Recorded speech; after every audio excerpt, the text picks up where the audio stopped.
Hola Manuel Martínez, ¿cómo estás? Muy buen día. Buen día, Jesús, ¿cómo estás? Muy bien, me sorprende el tema del día de hoy, que se habla muy poco de un personaje como el actual presidente de ese imperio tan gigantesco que es China. Y me decías que lo tienes como un tema de comparación, como el viaje del héroe, de Sí, lo que habla un escritor muy afamado aquí en Estados Unidos que escribió el héroe de las mil caras, que es Joseph Campbell. ¿Por qué lo comparas exactamente. con él y qué tiene que ver? Bueno, Xi Jinping, el líder de China, de la nueva China o de esta nueva China que va a ser el país con el Producto Nacional Bruto más grande del mundo, es el producto típico del mito. Han creado en China, se ha creado un mito totalmente de él. Y yo lo veo perfectamente comparable al mito del héroe, como tú has dicho, titulado El héroe de las mil caras. El libro es más conocido o sea, aunque el título original es El libro de las mil caras, es El viaje del héroe. Entonces, Xi Jinping pues es el prototipo de este viaje del héroe. Se ha ido creando un mito alrededor de él y que vamos a tratar de descifrarlo. Para darte una idea, no existe ni una sola biografía oficial de Xi Jinping en todo el mundo. Hay escritores que han escrito retratos de Xi Jinping basados en comentarios de gente que le conoce, pero no existe ningún retrato oficial de este hombre. Él es un personaje totalmente enigmático. Sí. Perdón, Manuel, para ponerlo más en perspectiva, ser presidente de China significaría que actualmente sería el hombre más poderoso del mundo. No sé si ahora mismo lo sería, por lo menos Pero sería pudiera ser el segundo. es el segundo, ¿no?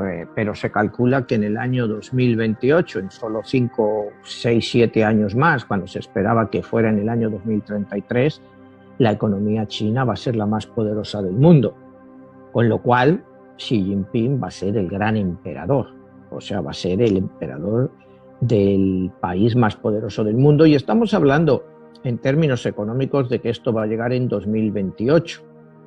Pero para el año 2050, no sé si tú y yo estemos aquí, no lo creo, pero China doblará el Producto Nacional Bruto americano. O sea, será el doble de fuerte a nivel de Producto Nacional Bruto que los Estados Unidos, con lo cual para ese año toda la geopolítica mundial estará cambiada. Y el líder de ese cambio es Xi Jinping. Xi Jinping es un personaje único, es un mesías, hay quien lo califica como el mesías chino para restaurar a China toda su grandeza. La propaganda china le ha creado una imagen dulcificada. Si te fijas en sus fotos, la mayoría siempre está sonriendo como ese padre que te cuida. Ellos le llaman Da, Xi Da, que significa el tío Xi. O sea, la gente le conoce como el tío Xi, porque se considera que él es el que va a cuidar de China y de todos los chinos. O sea, se deja al lado quizás su rudeza, pero es una rudeza forjada en la propia historia de este hombre, como ahora vamos a ver, los periodos de su vida, su adaptación a ellos y su trabajo constante. Es un trabajador empedernido en una época cuando él está en un campo de estos de trabajo en China, pues se convierte en lo que se llama un estajanovista. Estajanovista es un término ruso que se empleó durante la época de Lenin, Stalin, al que más trabajaba.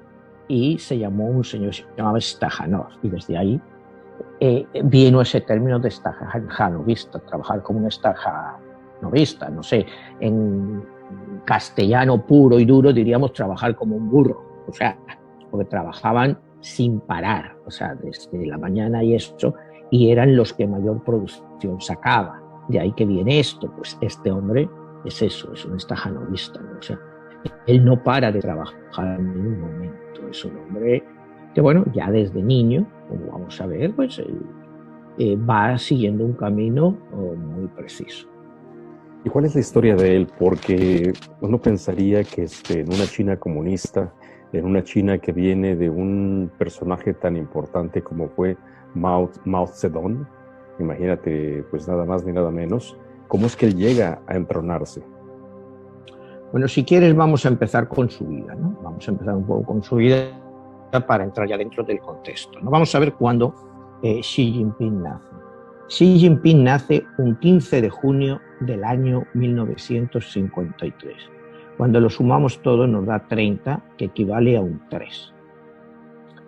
En China el número 3 es el segundo, en numerología china te hablo, el número 3 es el segundo mejor número con el que puedes nacer en tu vida, porque significa que tienes las 3 etapas de la vida: nacimiento,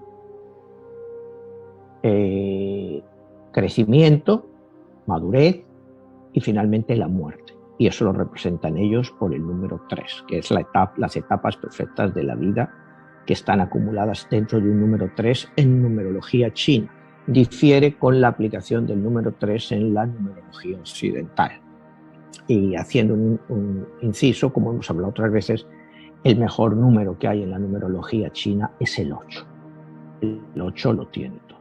Pero después del 8 va el número 3. O sea, que ya técnicamente nace con un muy buen número dentro del contexto chino. Recordemos, nacimiento, la segunda parte, que es sobre todo la actividad, pero encabezada por el matrimonio para reproducir, y finalmente la muerte. Xi lo tiene todo. Entonces, partamos de ahí. Para empezar, tú antes has hecho el inciso en la presentación de Joseph Campbell. Como muchos de los espectadores sabrán, otros quizá no estén familiarizados con los escritos de Joseph Campbell.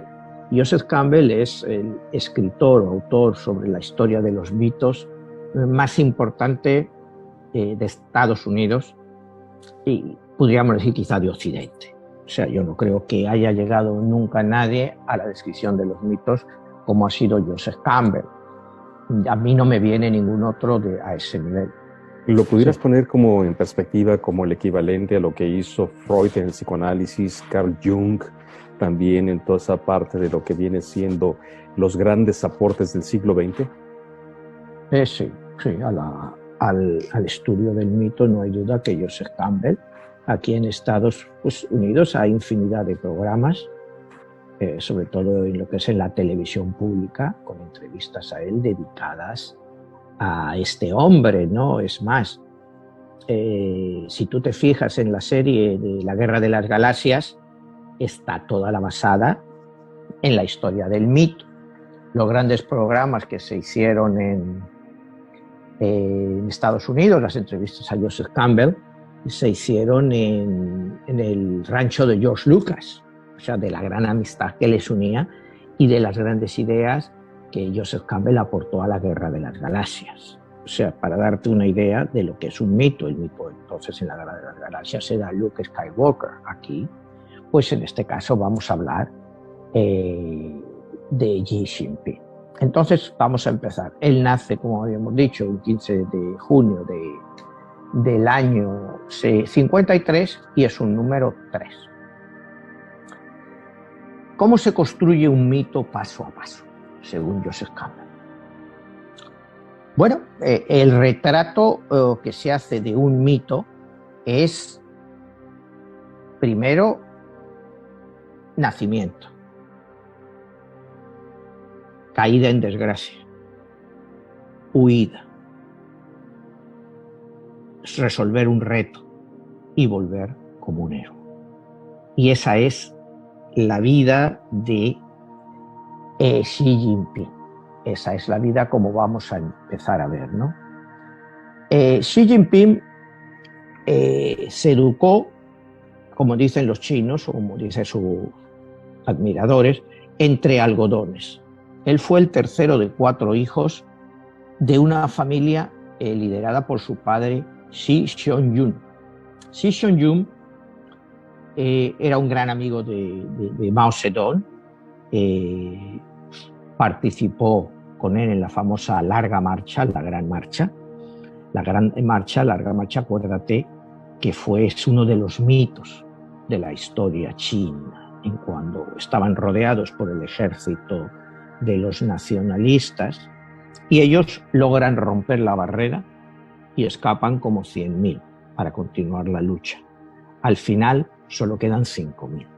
Después de esa gran larga marcha solo quedan 5.000. Entonces, Shi Xiong-yun era uno de estos 5.000 supervivientes y que iban a ser los nuevos líderes de la nueva China que surge en 1949 bajo el liderato del Partido Comunista Chino, encabezado por Mao Zedong. Shi Xiong-yun, padre, ocupa diversas carteras y llega a ser vicepresidente. Pero luego, ahí nace Xi Jinping. Xi Jinping se educa, como decíamos, entre algodones, va a los mejores colegios, iba a un colegio que se llamaba, en chino, el colegio donde iban los hijos de todos los grandes líderes del Partido Comunista, y al colegio se lo denominaba el Colegio de los Pequeños Príncipes, porque ellos iban a ser los encargados en un futuro de gobernar China. Entonces, siempre bajo el ala del Partido Comunista Chino. Es en 1962 cuando empezaba la revolución cultural china, cuando el padre de Xi cae en desgracia. Él cae en desgracia y a él le mandan en diciembre del año 66, cuando Mao Zedong tiene 73 años, al padre le mandan a un campo de trabajos forzados. A los hijos, como eran pequeños, Xi solo tenía 13 años y corría peligro cuando estaba en Pekín. Entonces le mandan a un campo de trabajo. A un campo de trabajo donde pues, tiene que pasar de ser un príncipe a ser un pocero realmente, ¿no? A él llega a un campo, parte de ese tiempo él vive en una cueva, ni siquiera en una casa, vive en una cueva con una cama hecha de ladrillos de piedra y con una manta como colchón. Eso es la próxima existencia de la vida de Xi Jinping. Pero ¿qué pasa con Xi Jinping? A pesar de todo esto, este muchacho sigue teniendo fe ciega en el comunismo y considera que esto no es más que un producto de un aprendizaje por el cual él tiene que pasar. Y en vez de desplomarse como hacían la mayoría de sus compañeros, él lo aprovecha al máximo. Y sigue trabajando.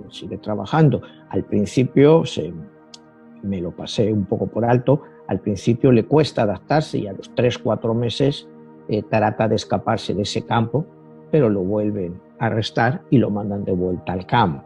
O sea, al principio tiene un poco síntoma de rebeldía, de pequeño príncipe, pero después de eso es cuando ya se da cuenta de que, bueno, pues es adaptarse y sobrevivir o morir.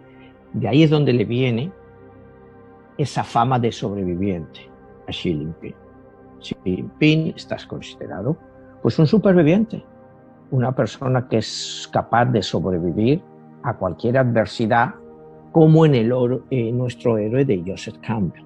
Es un héroe que se adapta de una cuna de oro, pasa a lo más bajo, para a partir de ahí reanudar su camino. Bueno, dentro de los años que pasa allí, él, pues al principio, claro, es considerado un enemigo del pueblo. y los guardias rojos pues lo tienen pues, entre ojos, ¿no? Acuérdate que la revolución cultural china fue una revolución brutal, fue una revolución brutal que causó decenas de millones de muertos, ¿no? Entonces se cuenta que Xi Jinping, en una anécdota, es cuando precisamente la Guardia Roja le amenaza y le dice, vamos a fusilarte. Le arrestan, vamos a fusilarte porque eres un contrarrevolucionario. Y le dice otro guardia rojo, te fusilaríamos 1 y 100 veces, y hasta 100 veces. Y entonces Xi sencillamente les pregunta, ¿y qué diferencia hay entre fusilarme 1 vez o 100 veces? Si yo con la primera estaría muerto. O sea, eso es un hecho de su pragmatismo, ¿no? O sea, trataron de meterle miedo, se supone que él tuvo miedo, aunque la propaganda china pues no sabemos realmente. Bueno, pues él sigue adelante y cada día pues se va haciendo pues más popular. Sí. Hay una pregunta, Manuel. Ahorita estás hablando en esa fase del héroe que se está cumpliendo. Joseph Campbell habla como que el héroe está predestinado y que en este caso, viendo su biografía de este personaje, su padre fue alguien muy importante. La pregunta, ¿él estaba predestinado para en un momento dado llegar a ser el líder más importante de China? Bueno, pues depende si crees o no crees en la predestinación. Yo lo que creo que él estaba preparado para ser el líder más grande de China. Hablar de predestinación es otra vez creer en los conceptos creacionistas de que tú has nacido y Dios te ha creado para que seas parte de algo.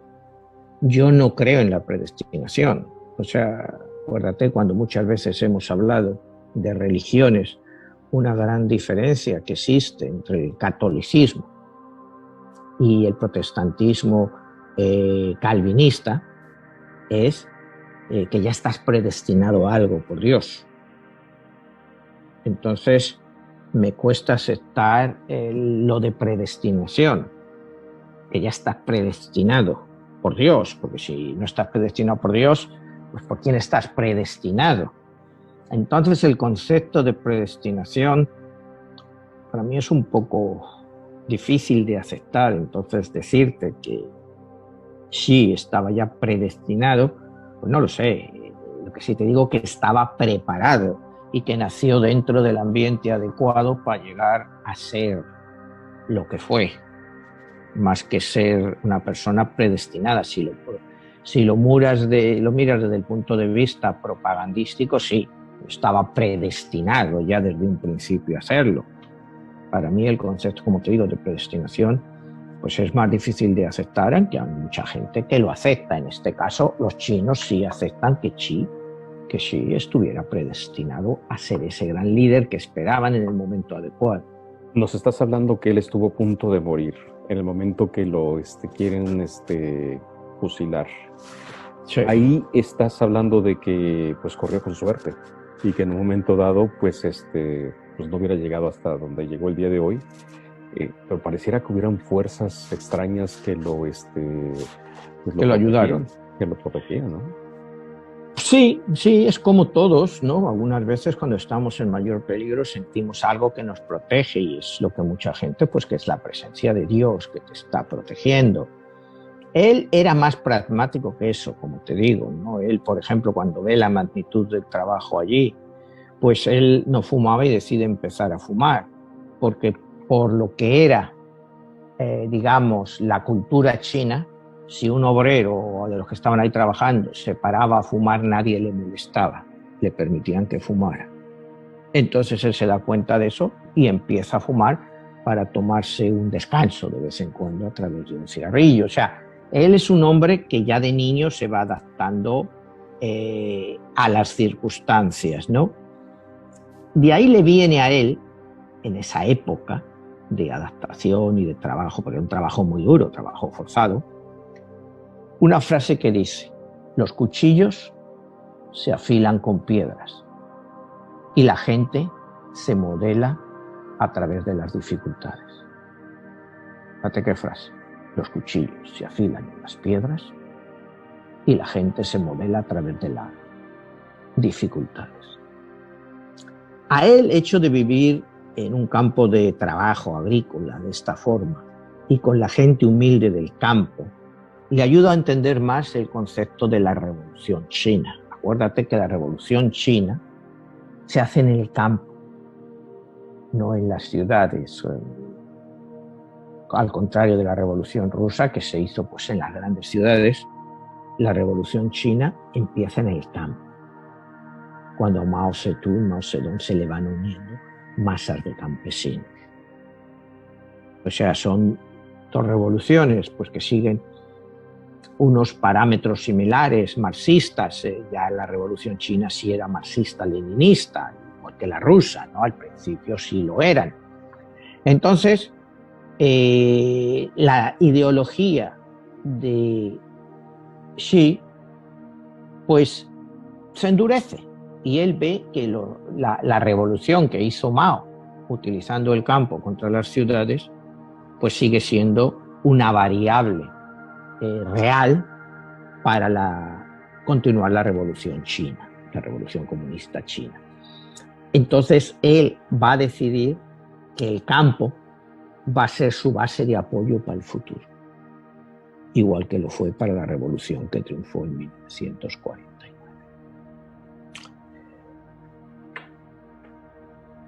Entonces, bueno, vamos a seguir un poco con lo que es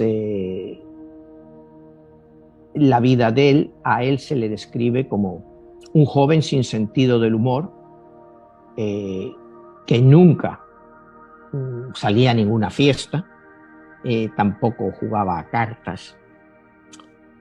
¿Cuál es su ideología, pudiéramos decir, por decirlo de un punto que no existe, religiosa? Pues en China, acuérdate que las religiones Mao fue contrario totalmente al taoísmo, que era pues no religión, pero norma de vida predominante en China. Entonces, Mao pasa de todo tipo de religión, de taoísmo, de budismo. Sin embargo, se dice, porque te vuelvo a decir, no tenemos todavía nada concreto, real y verificable de una biografía oficial autorizada por él, de que él tiene grandes influencias budistas y también le gusta mucho el ocultismo chino.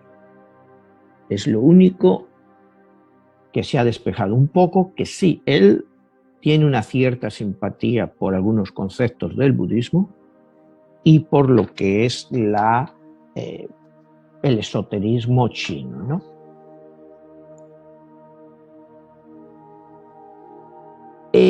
Cuando ya cumple 22 años, finalmente, fíjate la cifra otra vez, 22, el número tan importante, es cuando él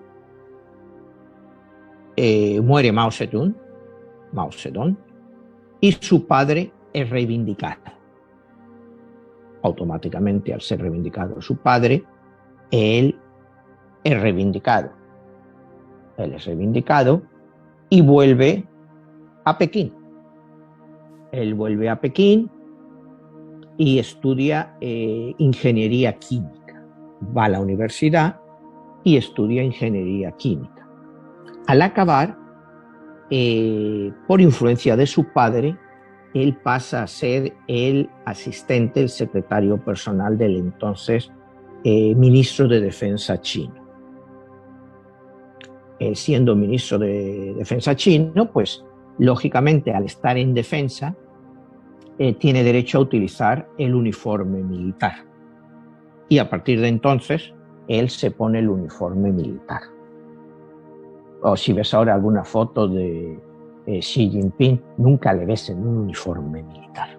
Siempre va vestido de paisano, con una sonrisa medio simpática, pero nunca le verás con un uniforme militar, ni siquiera en un desfile militar. Perdón, pero eso es bien importante porque si algo que caracteriza a la historia de China y de la revolución y toda esa parte de ahí, pues obviamente Mao siempre estuvo vestido de esa manera, ¿no? Bueno, Mao iba con el traje ese de Mao, el traje, ¿te acuerdas? Ese que se llamaba Mao de las cosas así. Ese era el equipaje de Mao y de casi todos los líderes chinos, lo que llamábamos la camisa Mao, esa que no tiene aquí esto, que es así redonda, pues ese era el uniforme típico chino. Este hombre se pone el uniforme militar y lo lleva por varios años. Él, cuando está ahí como secretario del ministro de Defensa, pues sigue creciendo su ideología comunista, que ya había elaborado durante el campo de reeducación, y él decide convertirse en el comunista más comunista de todos, o sea, más comunista que ningún otro, y seguir adelante pues la ideología del partido. A Xi Jinping, los que le conocen mejor o los analistas que hablan más de él, que es una persona que difícilmente va a ser corrompida nunca por el dinero, pero que sí le puede corromper el poder, pero nunca el dinero. Es una persona que nunca va a buscar el dinero, sí va a buscar el poder, y ya lo demuestra desde sus tempranos años. Él se le considera que es una mezcla, es un personaje pragmático, ¿no? Una mezcla de ambición excepcional, pero con una ideología muy flexible y un muy claro sentimiento de autopreservación. Y esto ya lo hemos visto, pues digamos, desde sus inicios, ¿no? Desde un niño, o sea, ese sentimiento de autopreservación. Después de estar trabajando ahí con este hombre, contrae matrimonio con Ke Xiaoming. Esta señora era la hija del embajador británico en el Reino Unido. Es un matrimonio pues que no funciona muy bien y 4 años después pues acaba en divorcio.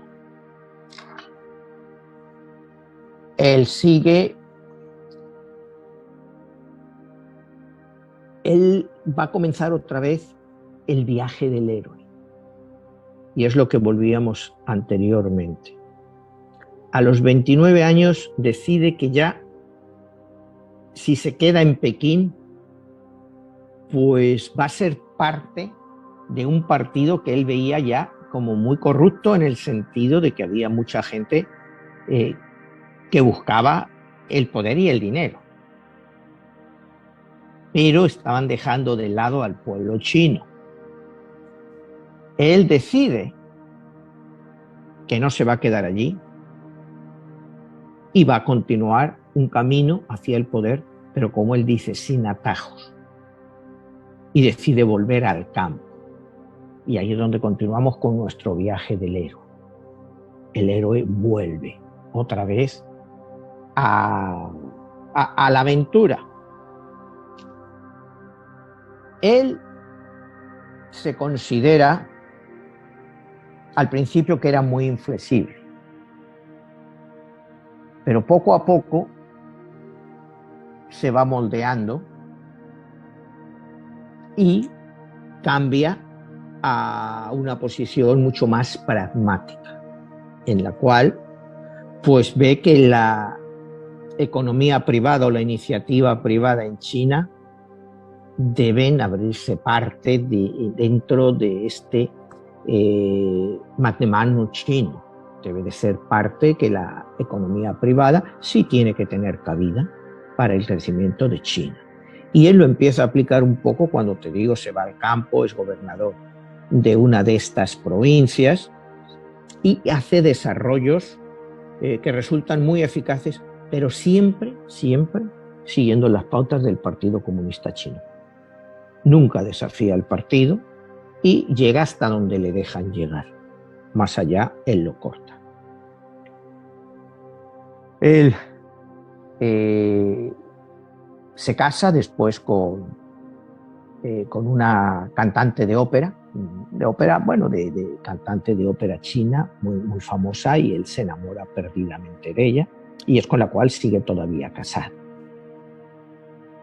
En sus tareas ya de regionales de gobierno dentro de la agricultura, en 1985 Xi realiza su primer viaje al extranjero, que es precisamente a Estados Unidos, a Iowa. Va a una convención de agricultores y productos agrícolas. Y él se aloja no en un hotel, eso se aloja con una familia de allí, en la habitación de uno de sus hijos. Y la familia con la que se alojó le describe como una persona muy humilde, que aceptaba pues los horarios y todos de la familia, que por primera vez fue al béisbol y siguió con mucho interés un partido de béisbol. O sea, una persona que estaba interesada en aprender. Eso fue, como te digo, en el año 1985. Él, como había sido reeducado, no podía acceder a ser miembro del Partido Comunista. Esto quizás lo he dejado antes en el tintero. Cuando él sale del campo de reeducación, él aplica hasta 10 veces al partido para que le readmitan, y es finalmente cuando lo readmiten. La esposa de Xi Jinping, está la que te digo, la famosa soprano Peng Liyuan, ha sido una persona determinante en la forma en que le ve también el público, porque ella era un personaje, una cantante muy conocida en China, y el hecho de que ella con 24 años decidiera pues casarse con este hombre, que todavía no era una gran figura de nada, pues ayudó un poco a incrementar esta leyenda. El chico, el héroe que se casa con la chica guapa, o sea, es parte de esta leyenda, de esta emancipación del héroe. Y a partir ya de esta época, pues, él empieza a añadir, como decíamos antes, pues ya se quita el uniforme militar y ya añade todo lo que es el tipo de vestimenta occidental a su guardarropa, a su forma de vestir, ¿no? Ya el uniforme militar se ha quedado de lado para siempre. Ya es un civil más, un miembro obediente del Partido Comunista Chino. Don Manuel, ¿qué tan complicado es o era en ese momento entrar al Partido Comunista Chino? Pues entrar al Partido Comunista Chino es muy, muy, muy, muy difícil, ¿no? El Partido China tiene 1.450 millones de habitantes hoy, y los miembros del Partido Comunista Chino no llegan a 100 millones. O sea, no llegan ni a 100 millones. Entonces, pues sí, es muy difícil entrar dentro del Partido Comunista Chino, ¿no? Y entonces, pues son muy rígidos en cuando luego veremos más adelante, porque tienen muchas facilidades para obtener beneficios. El ser miembro del partido te da pues una serie de, no ya de libertades, pero te pone en una posición para obtener cosas que otras personas no podrían tener. Entre ellas, bueno, pues acceso a una serie de beneficios que para la población en general pues están muy limitados. Entonces vamos a una época en que le marca a Xi Jinping, que es el año 89. Acuérdate que es la famosa manifestaciones de la plaza de Tiananmen. En 1989, todas las fotos que vimos de ese muchacho delante de los tanques, y que estas revoluciones, estos movimientos, tanto en China, vienen provocados por la caída de lo que es el bloque del Este. En el año 89 es cuando viene la desmoronación de todo lo que es el bloque del Este, cuando todos los países, cuando cae el muro de Berlín, Polonia, todos los países se van separando de lo que es la Unión Soviética. Entonces, estas revueltas en China pues tratan de buscar ese tipo de movimiento. ¿Cómo lo ve? Y luego llegamos pues ya más adelante, lógicamente, en 1991, cuando ya es la caída definitiva de la Unión Soviética. O sea, todo este movimiento. Los chinos, el movimiento de 1989 lo cortan a lo bestia, o sea, sin lugar a dudas. Y el movimiento en Europa sigue, y Europa del Este pues se libera de la Unión Soviética, y la Unión Soviética pues empieza la era Gorbachov, y es el fin de la Guerra Fría, el fin del Imperio Soviético. Y ahí viene una reflexión muy importante de Xi Jinping. Para él le resulta inconcebible que el comunismo soviético haya caído de esa forma tan arbitraria y tan estúpida. Para él es estúpido cómo ha caído. O sea, cómo es estúpido. Y dice, en la Unión Soviética había en proporción muchos más miembros del Partido Comunista que en China. Es que ninguno tuvo los pantalones para hacer frente a estos movimientos. Dice, una cosa así nunca pasaría en China. Él lo pone eso, que desprecia a los dirigentes soviéticos rusos por haber permitido que pasara eso después de tantos años. Entonces, él dice que, lógicamente, que China nunca va a permitir nada así, que lo considera eso unos inútiles, ¿no? Como después de tantos años de esfuerzo no han sido capaces de consolidar un proyecto socialista, ¿no? Pero ahí también él empieza a darse cuenta que una gran parte de la caída de la Unión Soviética y sus países satélites pues es la economía que se les había hundido. La Guerra Fría, la economía, el gasto armamentístico habían hecho pues que la población pues estuviera totalmente desasistida. Y él se propone que con su esfuerzo él va a ayudar a que China no le pase eso, ¿no? Porque él cree que un país sin estabilidad, pues todo es posible. Y puede ser posible, pues como ha sido el colapso soviético.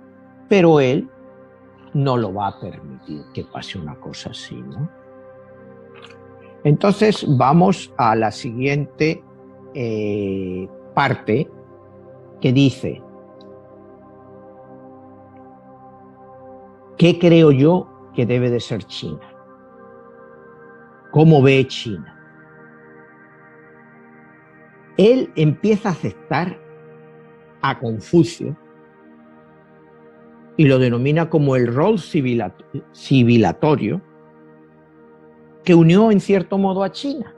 O sea, porque acuérdate que los principios del confucianismo son normas de vida y de comportamiento. Pero, como él dice, una de las normas más grandes de este confucianismo es el respeto a lo ya instituido, es el respeto al gobierno. Entonces, él quiere utilizar este concepto en sus sucesivas progresiones de siempre hay que respetar al partido. Si el gobierno es el partido, entonces la gente tiene que respetar al partido y acatar sus decisiones, porque el Confucio tienes que acatar las leyes. Entonces, Mao había desechado totalmente el confucianismo, pero él no. Él quiere rescatar pues, normas del confucianismo pues, que a él le pueden ser muy atractivas, ¿no? Él cree en la idea de un partido comunista firme y disciplinado, comandado por un líder. Ya en esa época, estamos hablando ya de los 90, después de la caída de la Unión Soviética, el Partido Comunista Chino se estaba fragmentando, es decir, el poder estaba fragmentado. No era como cuando Mao Zedong, que era un líder único, que lo tenía todo. Ahora pues tenías pues un presidente, tenías un secretario general del Partido Comunista, secretario de otros órganos. Por ese problema de división del poder, de que todos querían algo, estaba más dividido y a eso no le gustaba a él.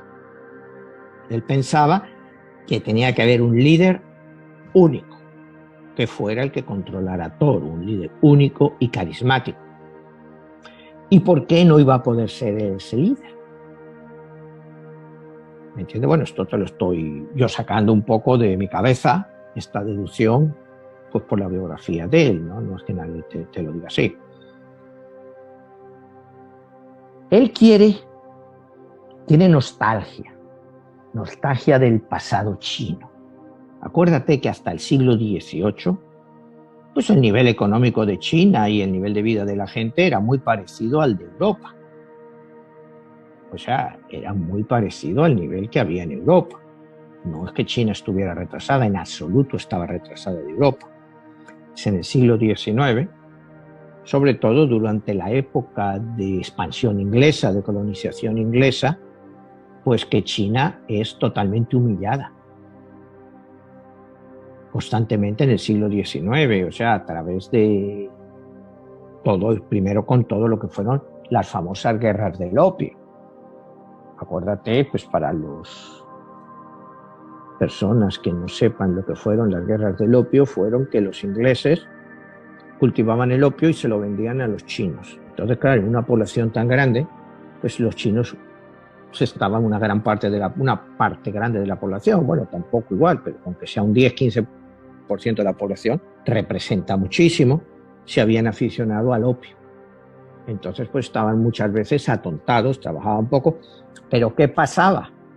Que los chinos importaban ese opio de los ingleses, que lo cultivaban pues en Malasia y otros sitios, y se lo vendían. Entonces los chinos tenían un déficit grandísimo de comercio exterior con los británicos para matarse a sí mismos con el opio. Entonces, pues los líderes chinos de la época se rebelan y los británicos pues los vencen porque la armada británica era mucho más fuerte y les obligan a abrir puertos chinos para el comercio del opio y la posterior venta. Eso arruina a China poco a poco, hay varias guerras del opio, entre ellos pierden Hong Kong, que lo hacen como centro, tienen que hacer el tratado por 100 y pico años, que caducó en el año 1996. Y cuando fue entonces, fue en 1846, 150 años después, cuando devolvieron Hong Kong a China. Pero Xi Jinping tiene dentro de sí un odio brutal a esa época de colonización, que le quitó todo el esplendor que tenía una China milenaria. Entonces su idea es, esas humillaciones nunca más van a pasar en China. Y entonces es por lo que le vemos hoy en día actuar como él actúa. O sea, hay que tener un poco en cuenta cómo tu historia debe de ser recuperada, pero en toda su grandeza.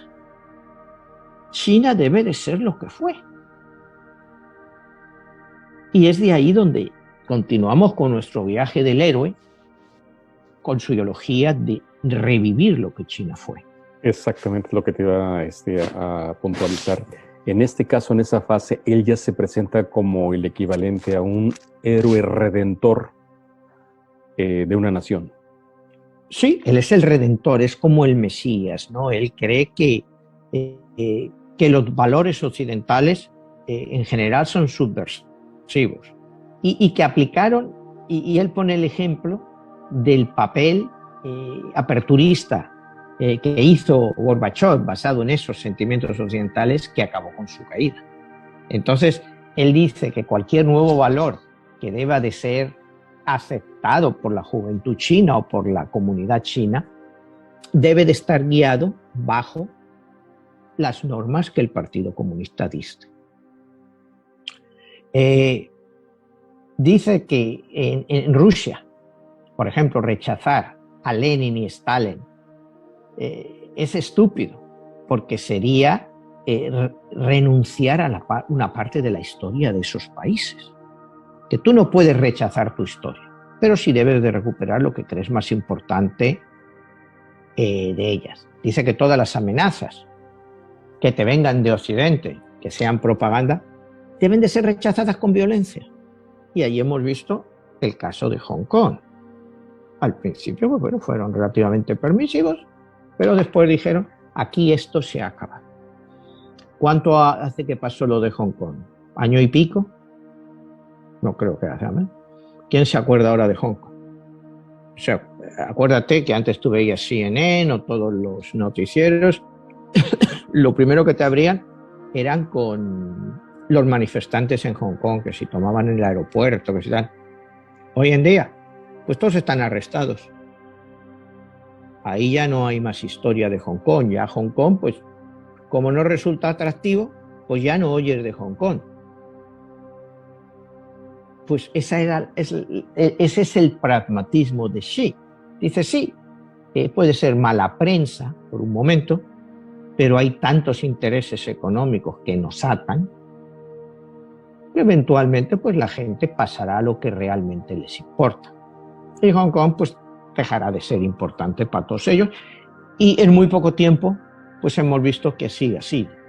Alguna vez hay condenas, lo que quieras, pero la gente tiene demasiados problemas entre el COVID o la propia situación económica de las naciones para ahora preocuparse de lo que pasa en Hong Kong. Entonces, pues ese es el pragmatismo que nadie se había atrevido a hacer hasta ahora, porque imagínate cuando Mao Zedong llegó al poder en el 49, si se le hubiera ocurrido atacar Hong Kong después de una guerra civil, pues no estaban preparados para ello.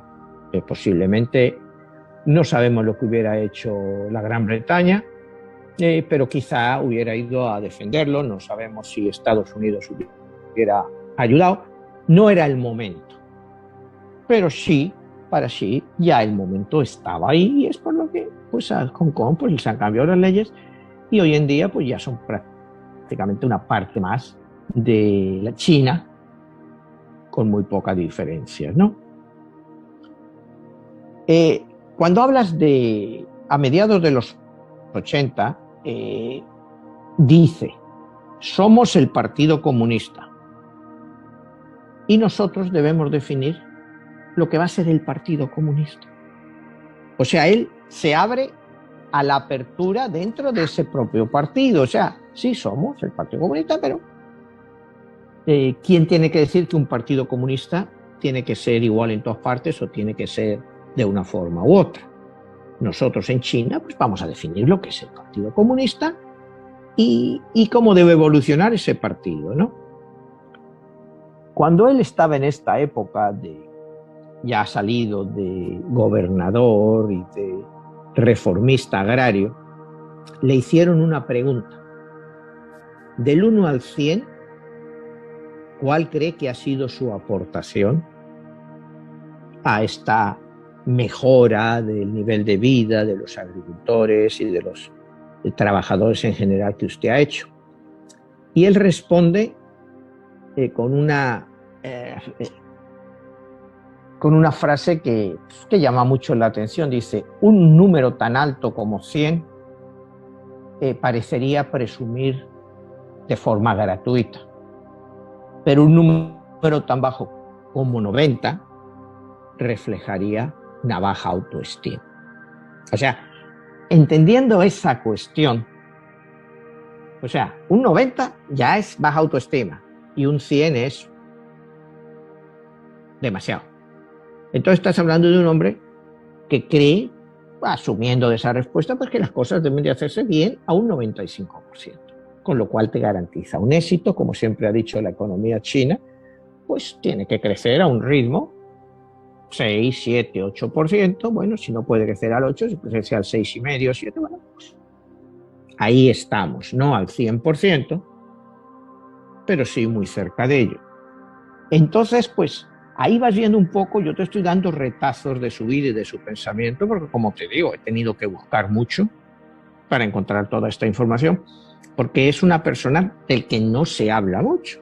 O sea, tú buscas en YouTube un programa, por ejemplo, en YouTube en español, sobre Xi Jinping, y yo no he visto ni uno solo dedicado a él.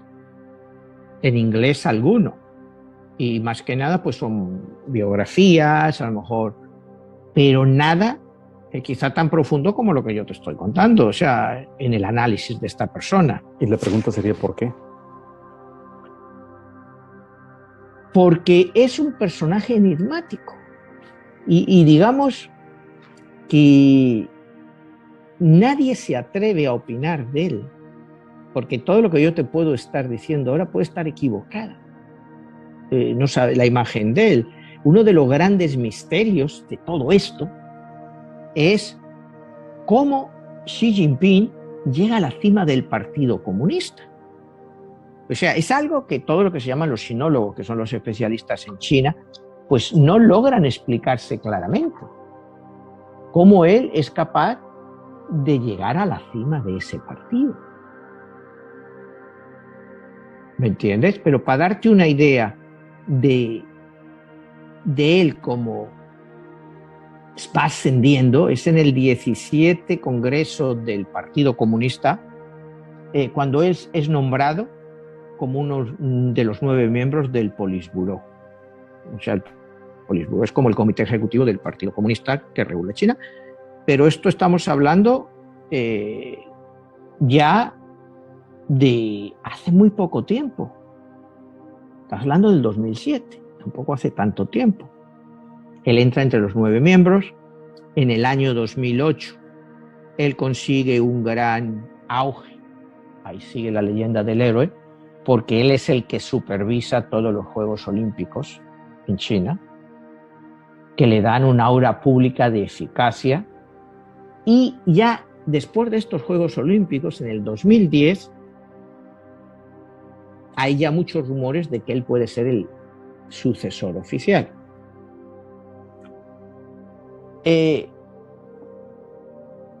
Siempre tú me preguntabas por qué. Hay Jeff Watterson, que es uno de los expertos norteamericanos más grandes en China, dice que es inexplicable saber cómo este hombre llega a la cima y sobre todo los grandes misterios que lo rodean. ¿Cómo es que pasa esto? Pues nadie se lo puede explicar, que él pasa sin haber tenido a grandes cargos relevantes a ser miembro del Politburó en el año 2007, pero pasa. Algún día quizá lo sabremos y lo que hay en bambalina.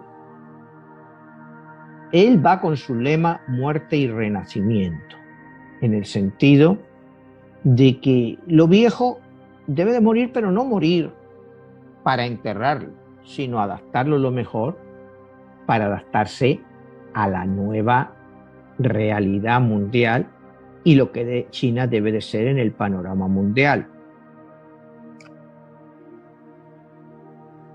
Él, como te digo, es una persona que no habla mucho, ¿no? Pero que hoy en día en China es un héroe popular. Hay una serie de dibujos animados basadas en él, toda China, y donde se va haciendo ver su pensamiento político. Hay concursos de televisión en los cuales se estudia el pensamiento de Xi, y entonces pues es un concurso de estos con 3 o 4 concursantes que dicen ¿qué dijo Xi cuando estaba en el campo en febrero del año 1964? Y hay mucha gente que lo sabe. O sea, a ese nivel de culto ha llegado el personaje de Xi. Y como te vuelvo a decir, es muy difícil entender y explicar su ascenso, pero ahí está.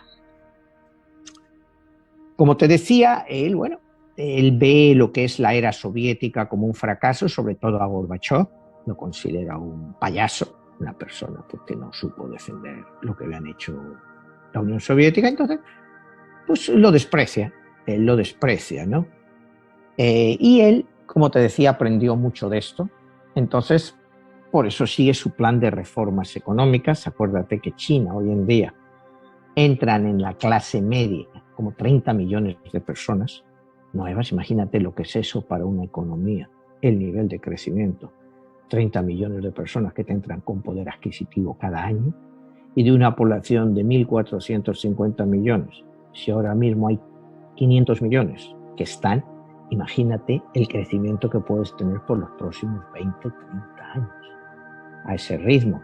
Es difícil de entender, pero cuando hablábamos antes que en el año 2028 el Producto Nacional Bruto chino va a pasar al americano y en el 50 lo va a doblar, pues imagínate cuando hablamos de defensa. El presupuesto norteamericano de defensa es aproximadamente 750.000 millones de dólares al año, con una economía del 22 billones, trillones. El presupuesto de defensa chino es aproximadamente unos 250.000 millones de dólares, con una economía de aproximadamente 16 billones.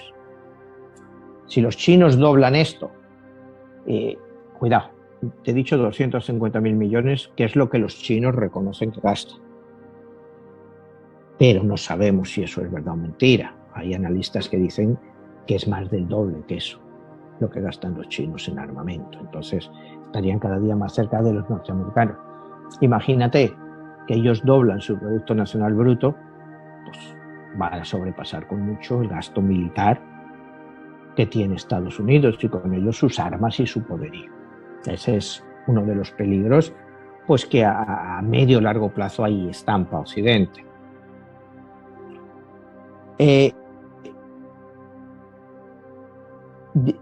Hay un escritor,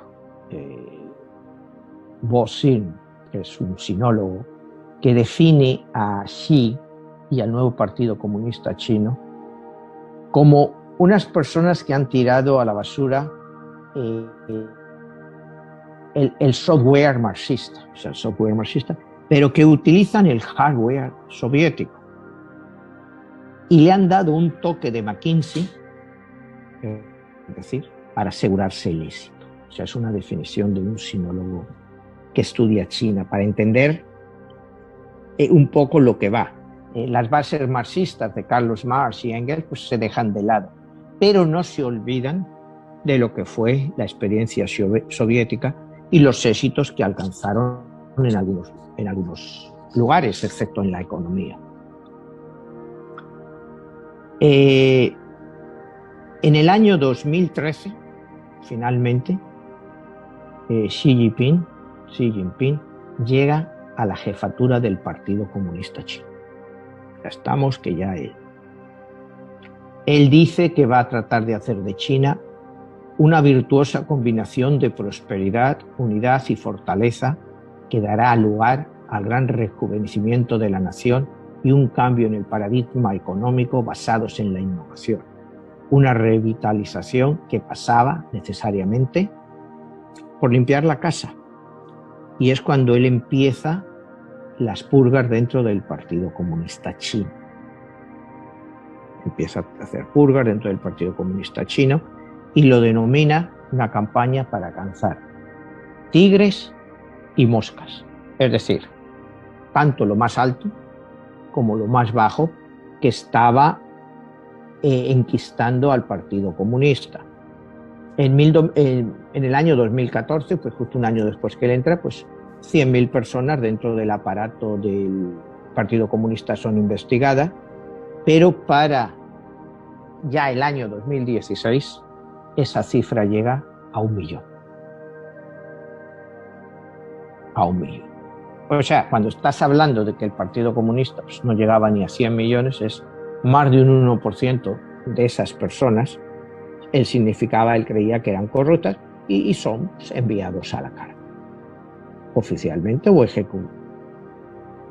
ejecutados, no lo sabemos, ¿no? Pero bueno, purga 1 millón.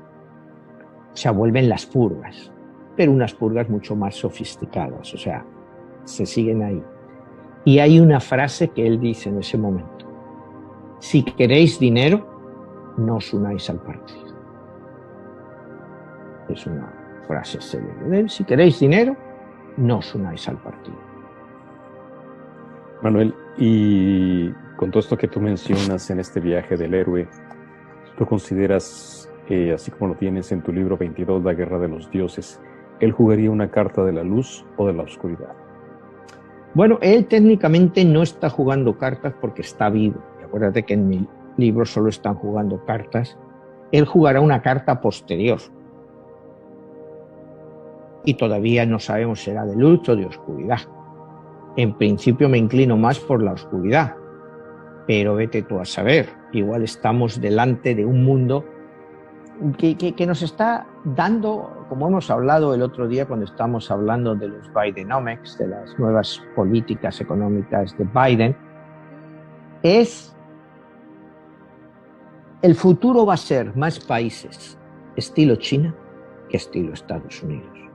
Van a ser gobiernos mucho más duros, como hablábamos, de cuestiones políticas, pero en cuestiones normales la gente pues va a poder hacer lo que le dé la gana, va a poder invertir en la bolsa, vas a poder viajar, vas a poder vivir donde quieras, pero con la mano dura del Estado y sin libertad política. Entonces, pues quizá un 95% de la población pues le dé igual en cualquier país del mundo.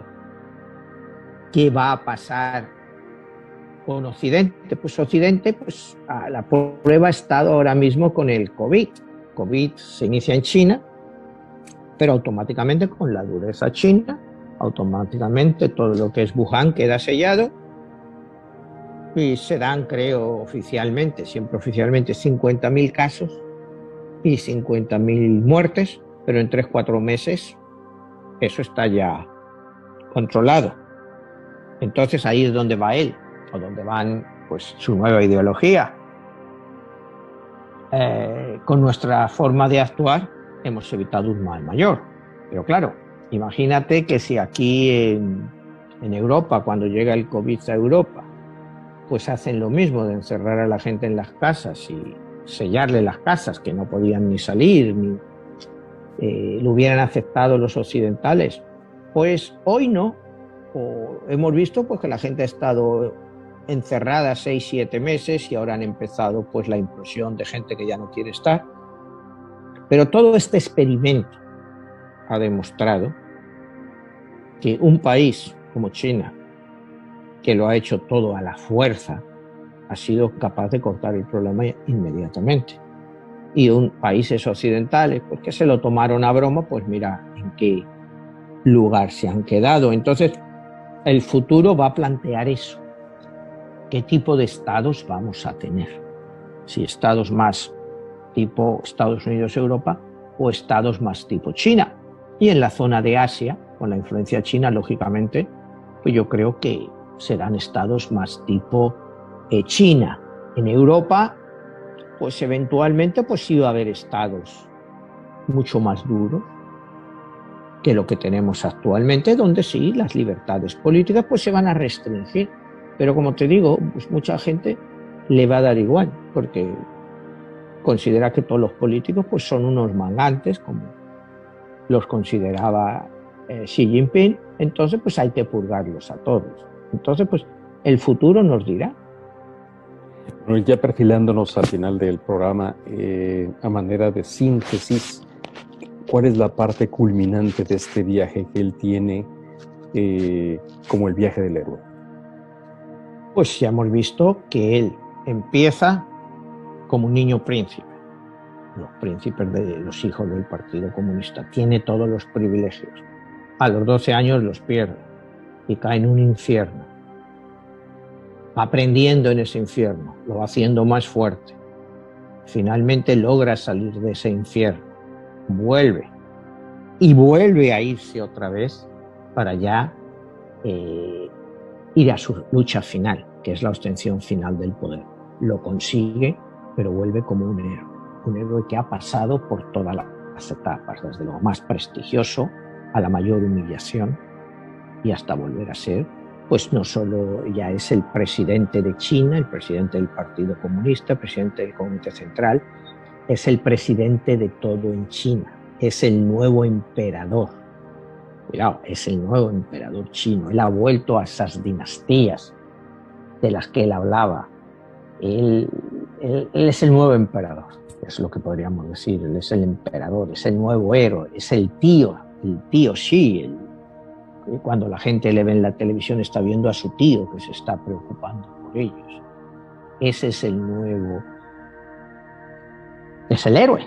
O sea, es el viaje del héroe completado a través de la imaginería de Joseph Campbell, totalmente.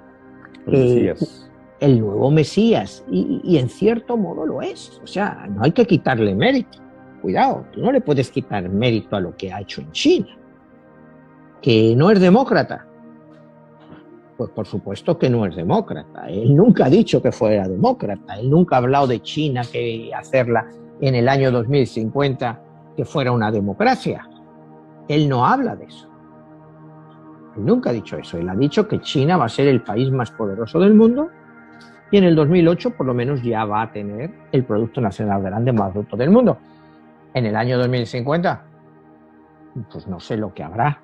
O sea, te digo, pueden pasar tantas cosas. Uno de los grandes problemas que nos encontramos es lo que se llama la clave de Tucídides. Tucídides era un filósofo griego que decía que cualquier poder emergente que sale a colación dentro de un país o dentro de un continente y confronta a otro país más poderoso que hasta ahora ha sido el reinante, el regente, pues normalmente esos dos países acaban enfrentados antes de que el país emergente llegue al nivel del país prominente. La trampa de Tucídides, como se dice, ¿va a tener lugar o no? Esperemos que no, porque un enfrentamiento entre China y Estados Unidos pues sería brutal, aunque fuera solo a un nivel sin necesidad de utilizar armas nucleares, pero sería una confrontación brutal y que el mundo entero pagaría por ellas. Entonces yo la trampa de Tucídides pues la tendría siempre muy en cuenta, ¿no? Y hay infinidad de artículos que te hablan sobre esto. Pero este es más o menos el retrato de Xi Jinping que he podido elaborar, te digo, basándome, pues, que tampoco te creas que hay tanta información para elaborarlo, ¿no? Porque hay cosas que yo me he atrevido a decir, pues las he interpretado yo. Muchas no sé si son reales o no, pues son apreciaciones mías, pero creo que es bastante serio y riguroso en relación pues, a lo que sale escrito de él y que la gente pues, debería tomarse muy en serio a Xi Jinping, o sea, muy en serio. Bueno, pues estamos hablando de nada más ni nada menos que el regente de uno de los imperios más grandes de la historia de la humanidad, que es la China, el imperio chino, y todo lo que representa a nivel de la economía mundial, y que quizá por su cultura desconocemos mucho de ello. Así que, Manuel, pues nada, te agradezco muchísimo que toda esta exposición ha sido extraordinaria, y pues utilizando la analogía de Joseph Campbell, el viaje del héroe.